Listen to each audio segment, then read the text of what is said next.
49 minutes to record this video. Okay, so as you may have noticed, I'm alone today for this video.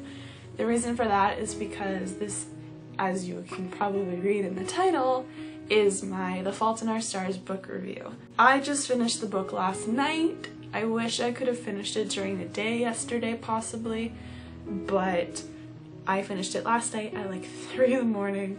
By the way, if you have not read this book yet, do not watch this video. First of all, go read it because I waited long enough to read it, so you should go read it because it's amazing. Second of all, just don't watch this video because spoilers, and yeah. I'm just gonna start with saying that this book literally blew me away. Jesus. Take the wheel. I also apologize. I just kind of woke up, but I was so excited last night when I finished the book. I wasn't excited. What I was saying is that I forget what I was saying. Anyway, I'm gonna restart, and I don't know what I was talking about. I went off on a tangent and I lost my train of thought. Oh, I just woke up. I put a little bit of makeup on just so I didn't look washed out, but obviously I'm not all done up. You guys, if you watch my vlogs, I have vlogged without makeup on before, so you know, I felt like The Fault in Our Stars didn't need to have somebody done up to be talking about it. And I know a lot of people have already done videos of The Fault in Our Stars, and I just really wanted to do my take on it. I've officially entered The Fault in Our Stars fandom because I finished it last night, and I'm like, okay, I've been missing out this whole time. I've literally wanted to read this book for at least a year because there was somebody in my French class in grade 12 that was reading this book, and I saw it. And I had heard about it before also, but I saw him reading it, and I didn't necessarily know what it was about at all until like I started seeing the movie reviews and I started actually reading like about the book and seeing what it was about. I saw him reading it and I was like, what is that book? Like, everybody's talking about it, people are like in love with this book, and it's apparently sad, and I'm like, what? I didn't know what to feel. I'm not one of those people that doesn't read books that are popular. I usually do, and for some reason it took me way longer than it should have for me to read this book. It took, like, I read it in 3 nights, I think. Like, I only read it at night because I knew how sad it was going to be. Also, prior to reading the book, I already knew that Gus, was going to die, so I just didn't know like when in the book. I didn't know how sad it would be. I didn't know what to expect. I didn't know if I should read it, if it'd be my kind of book, because most often I read YA novels, which I know this one is technically a YA novel, but I usually read the fantasy kind. I'm not one for real books, like real stories. I like books that are based on real stories but are fiction. I enjoy the whole being able to create your own world thing.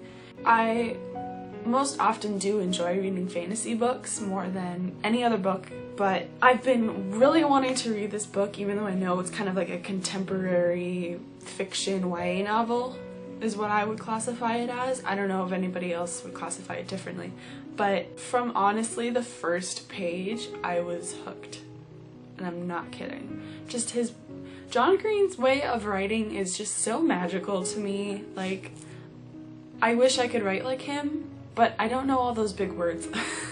Literally, it was so interesting to read this book because it's so different than any other book.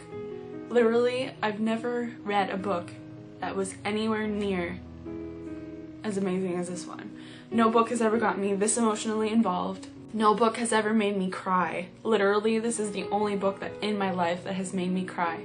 I have read sad books, but I have never had the emotional attachment to characters and to a story that I literally had to bawl my eyes out. But that happened with The Fault in Our Stars because we obviously know why.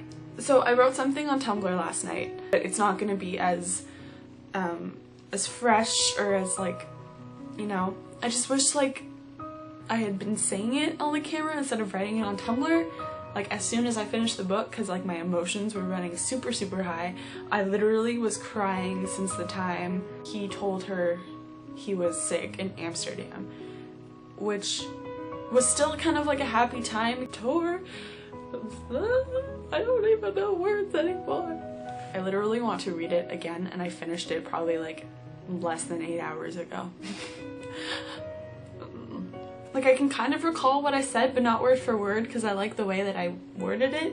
And it's not like an amazing thing, but it was just basically my review of the book in a short little paragraph. So I just wanted to read it to you guys because, like I said, I wrote it on Tumblr last night. I don't necessarily remember everything that I wrote, but I do remember the last part, and that's the part that I love, that I wrote the most. I need to take a break because when I talk too long and too fast, my voice starts to give out. And I start sounding like a dying walrus choking on an Eskimo. Literally, like, I love, like, my fantasy books, and, like, Divergent's my favorite book right now, although The Fault in Our Stars might be up there. But I don't like to put two different genres in one category of, like, my favorite books.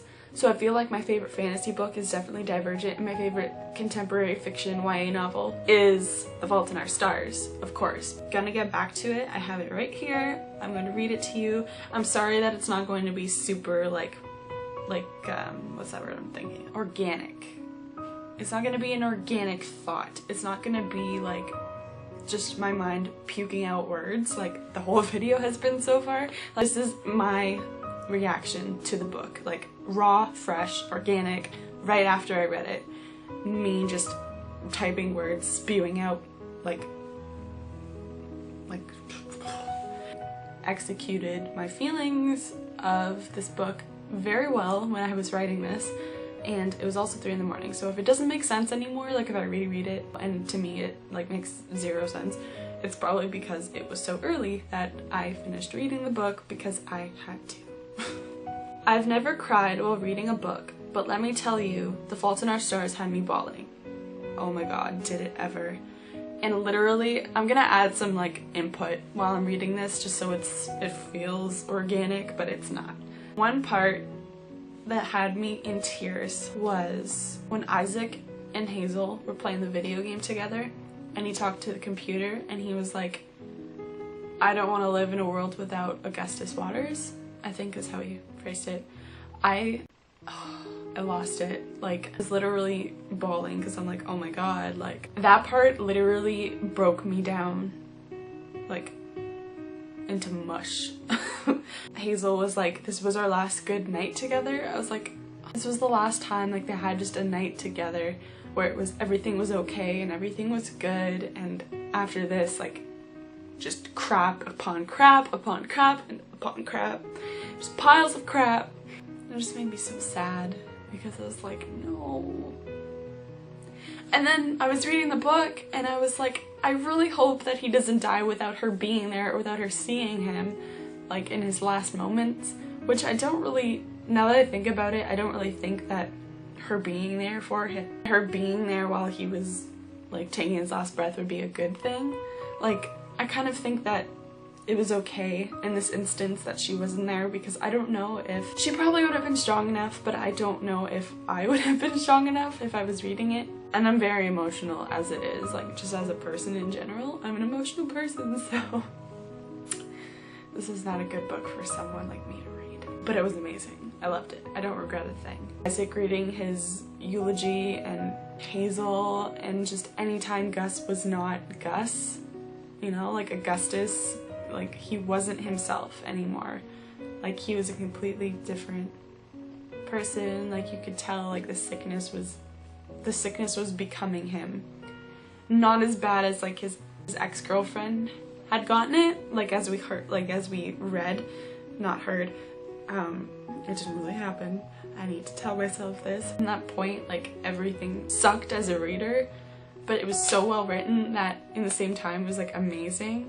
The last page I was crying, the last few pages I was crying, like, the whole book, like, the whole second half of the book, tears. Always. I'm gonna keep reading this thing that I said I was gonna read to you guys. It was one of those books I wish I could read again for the first time and fall in love with the characters all over again, which is one thing that I really hate about books, is that in movies and anything that you see or listen to or hear for the first time, you only have a first time reading or seeing something or listening to something. There's only one first time, and this was my first time reading The Fault in Our Stars, and I literally wish that I could forget the whole book, read it again, and feel the same way. In a way that's kind of like torture. But yeah, I would love to read this book again for the first time and just, you know, experience it again.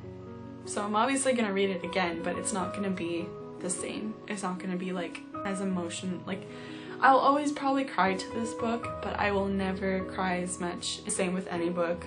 You're never gonna read it again for the first time unless you forget about it if you got amnesia or something. Because when I was reading, I wasn't just observing their lives. I literally felt like I was a part of their lives. And for that feeling of gain, love, loss, and so many other feelings mixed up into one, I thank you, John Green. For the amazing story you created and for the characters that you brought to life. I'm not done. Like when they fell in love, I fell in love with them as well. Like I fell in love with the characters, I fell in love with the story, I fell in love with the words on the page, I fell in love with the love and blah, blah, blah. I literally think that if Hazel was the one that passed away, it would have been a different book for sure, but I don't think it would have been as strong. In this lifetime, I use with quotation marks. I don't think there will ever be a book that will touch my heart as much as this one has. A book that can make you laugh, cry, and laugh while you're crying is truly a work of literary art. So, like, it shows you how strong words can be when like a book can make you cry and laugh at the same time. And they're not real characters, like this is a made-up story by some wonderful writer, and it made me laugh and cry. And to me that's just amazing because words can do that to someone. Like just something that someone writes down can make somebody else cry and laugh and feel like all these different emotions, and I think that's awesome. I don't have anything else to add other than thank you for giving us this book, this story, this love, for giving us Hazel, for giving us Augustus, and for giving them each other. Thank you. Like, I understand that it's a story, but like, the story was strong because he gave two strong characters each other. Perfect. This is perfect. I don't know if this is a good review or not, but I wanted to read this. I wanted to tell you guys that I love the book. I wanted to almost cry on camera for you. So that's all I have to say. Honestly, probably a 10 on 10. Divergent's my favorite book. I don't even know if I'd give it a 10 on 10. I don't actually know how I would rate that book. But like, I honestly feel like Divergent was amazing, but when I compare it to this book, like the writing styles are so completely different. Like two different stories completely, two different love stories. I know I'm not just comparing this now that I think about it because like Shailene Woodley plays both of the main characters. I wasn't comparing it in that way either. Like Caleb is played by the same guy as Augustus. So that's it for this review. I probably will do a movie review and it'll be along the same lines of me just bawling my eyes out. Videos will be up soon.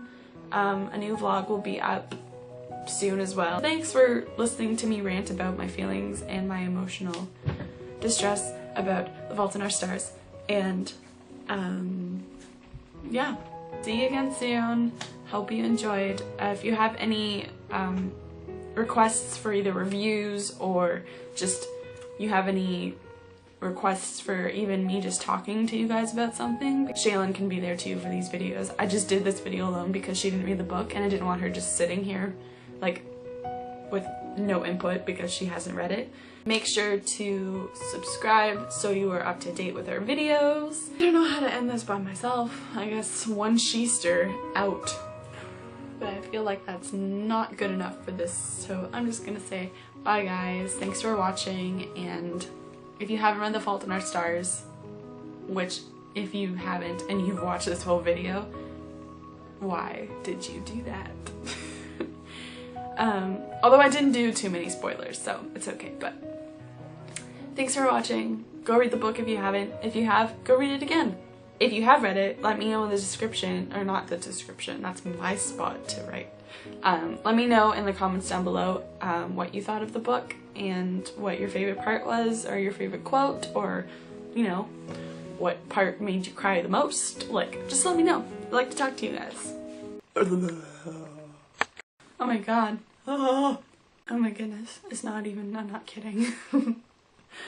Voice, where did you go? Gave me the power to tell you how I felt about The Fault in Our Stars and then was like, I'm out. Peace. Infinity times infinity. Infinity times infinity times infinity. Infinity times infinity times infinity times infinity. Let there be light, let there be